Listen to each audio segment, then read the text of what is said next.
Hello गायसो, ही Holy ना माझ्या आणि आहोंच्या लाईफची ना बेस्ट होली होती. खूप छान अशी आम्ही सेलिब्रेट केली. मुंबईला होतो ना, साधा मला त्यांना कलरसुद्धा लावता येत नसे आणि ते पण मुंबईला होते ना तर मित्रांकडे जायचे.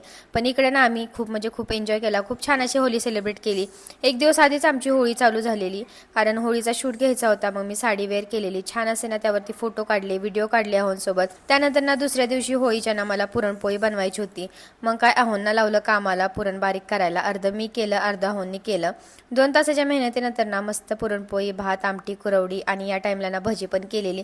सो छान अशी प्लेटिंग करून ना आहोंना दिली, जेवण केलं. आणि पुरणपोळी होते ना त्यामुळे रात्री काय जेवण बनवायचं टेन्शनच नव्हतं. आणि दुसऱ्या दिवशी ना इथून सुरुवात झाली आमच्या होळी खेळायला.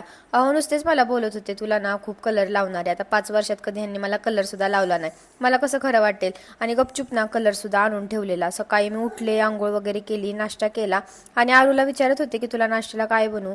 तर मागून येऊन ना एवढा मला कलर लावला ना काय सांगू. नंतर मी तरी काय गप बसणारी होते का, बदला तर घेतलाच पाहिजे. सगळा त्यांना कलर लावून टाकला.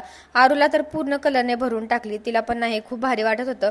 पिशवीतून कलर घेऊन जाऊन ना पप्पाला लावत होती. एवढं भारी वाटलं ना. सो अशी आम्ही होळी सेलिब्रेट केली. होळी ना सेलिब्रेट झाली, पण अख्ख्या घरात कलर झालेला. तो साफ करायला ना मला 2 तास गेले. सगळं घर वगैरे साफ केलं, फ्रेश झाले.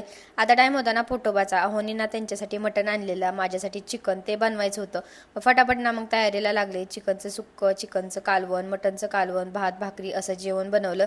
छान अशी प्लेटिंग केली. एवढं सगळं बघून ना काय खावं आणि काय नको असं झालं. मग छान असं जेवण केलं आणि बघा अशी आम्ही सेलिब्रेट केली होळी. लॉंग व्हिडिओ मी यूट्यूबला पोस्ट केला आहे, सो लवकर जाऊन बघा. भेटू नेक्स्ट व्लॉगमध्ये. तोपर्यंत बाय बाय.